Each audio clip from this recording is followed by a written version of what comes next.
And we are back on Capitol tonight. Hoosick Falls residents are asking the village board to reject an $850,000 settlement with the companies, two of them, responsible for contaminating the drinking water supply with the chemical PFOA. After listening to comments and concerns at a public meeting this week, the board did put off a decision until it meets again in February.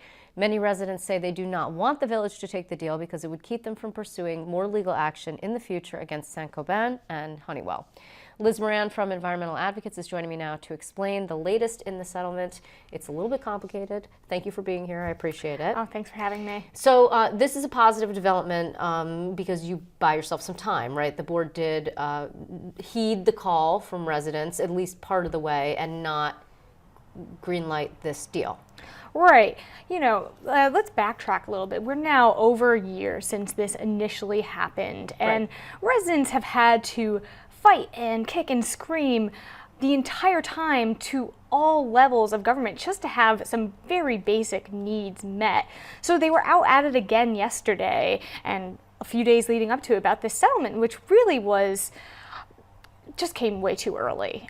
They really want to see something much better come through and protects their basic rights. Well, I mean, it does seem on the face of it, if you know very little, $850,000 seems very low, particularly since there's already been about $400,000 worth of expenditures. That's half the settlement already, and you're only a year into it, right? So that does preclude any future costs that the agreement says, any future costs that the village might incur would not be cut. But that's it. This is the end. If the settlement goes through, that's the end. Right, and I think residents feel the same way, that this is just a really small figure from two of the wealthiest companies in the globe, and it's just coming so fast. Over half of it would go towards, like you said, fees and PR. And again, with PFOA, there's still so much that they don't know yet. There's still so much to this pollution that we're still finding out. So to come in a year later where we still don't have that many answers and say, this is it, is really too soon. But the thing that I think I understand is that there are class action lawsuits that are not impeded by this agreement. Is that right? Right, yeah, there is a class action lawsuit. It wouldn't be impeded by this, and what the state is doing wouldn't be impeded either. But still, you want the village who represents by and large the entire community to have these rights kept so they can pursue activity in the future. Well, right, okay, so we still, I believe, are finding out the extent of the contamination, right? And up until not too terribly long ago, it was like, oh, it's here, and it's over here, and it's over here, right? They were still finding out places where the contamination was located. So if, in fact, this agreement went through, then the village could not, say 5 years down the road, if it found additional contamination somewhere else that was not expected, could not go back to these companies and say, we have additional costs. That would not be an option. I think that really points out what's so scary about this. Is, again, there's just so much left to explore with this pollution. There's still questions about how it got into the water, for example. They're still looking into that. There are still numerous communities that are starting to find this chemical. So with so many questions in the air, it definitely makes sense that the village board decided to take a step back for a moment and revisit this. Do you have any feeling, I mean, I understand why the companies would want to shut this down as quickly as possible, because the longer they wait, the longer their liability grows. But why local officials felt the need to engage in something so quickly, has that become clear at this point?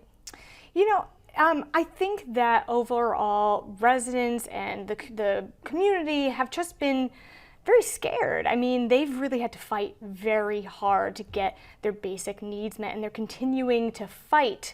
So as to why this came about so fast, I can't speak to, but the thing is that they still have to keep fighting.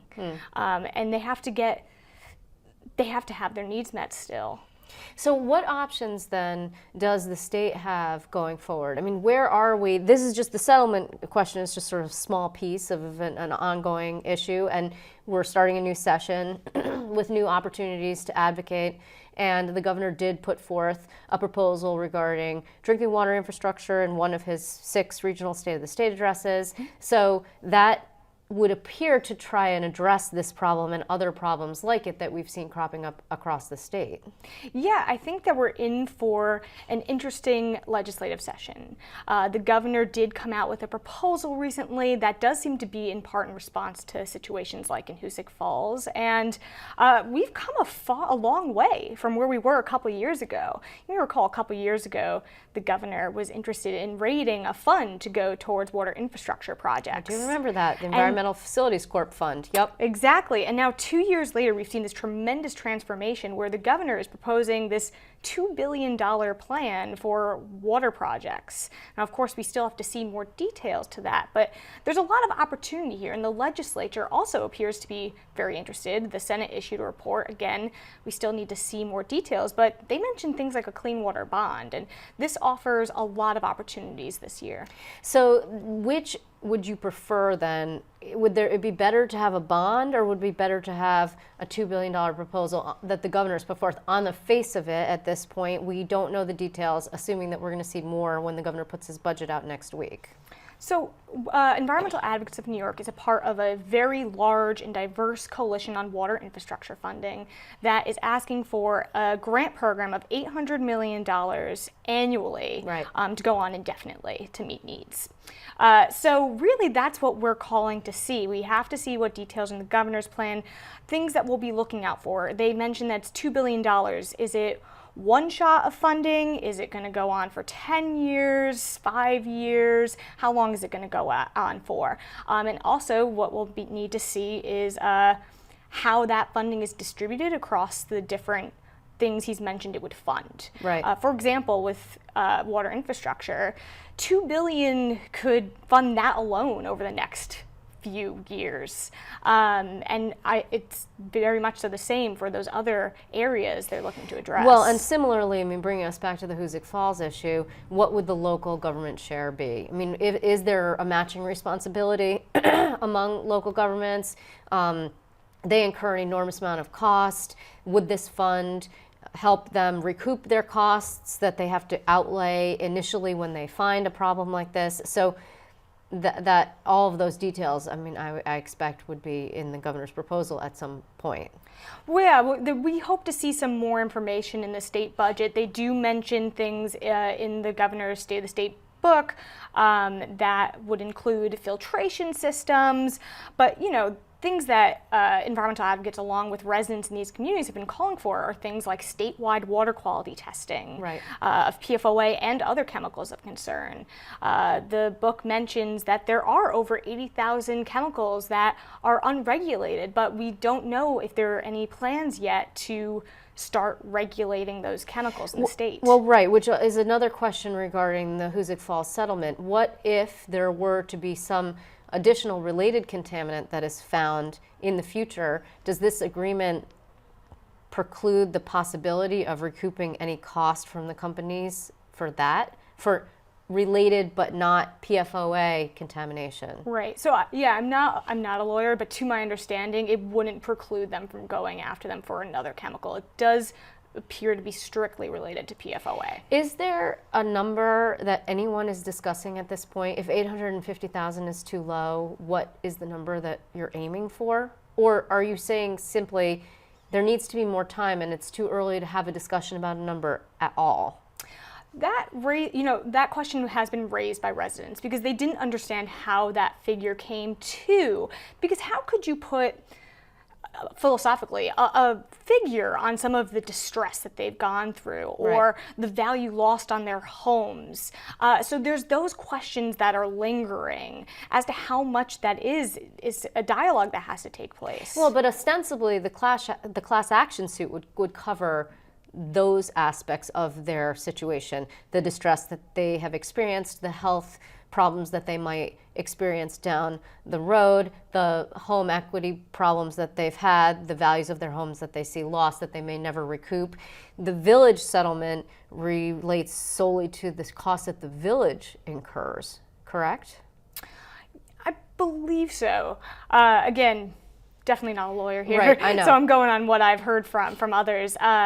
But there's still so much that the village has to do, and there's so much that is probably difficult to account for. But one of the questions we did have, not we, but residents had was, how did they get to that 850,000? Like, what was included in that? Well, right. So adding sort of insult to injury here is, as you mentioned at the outset of our conversation, these folks have had to fight so hard and were kept in the dark for so long. And now, again, being kept in the dark to a certain degree, negotiations that were ongoing, some arbitrary figure that falls out of the sky, and they're unclear as to why that figure is fair or how it was reached. Yeah, exactly. And they are just, residents have had to abandon time with their families and their friends, and they've sacrificed so much time to advocate for what so many of us take for granted every day, and that's clean water. When you turn on your tap, when you go outside, you expect to be breathing clean air, and you expect the water to come out of your tap not to be making you sick. And for residents in Hoosick Falls, they've lost that trust in government. Right. Well, so it's no wonder that they're asking for more information, as they should. We will continue to report on it. Liz, thank you so much for your time. As always, we will be talking about water a lot, so we'll see a lot of you, I'm sure.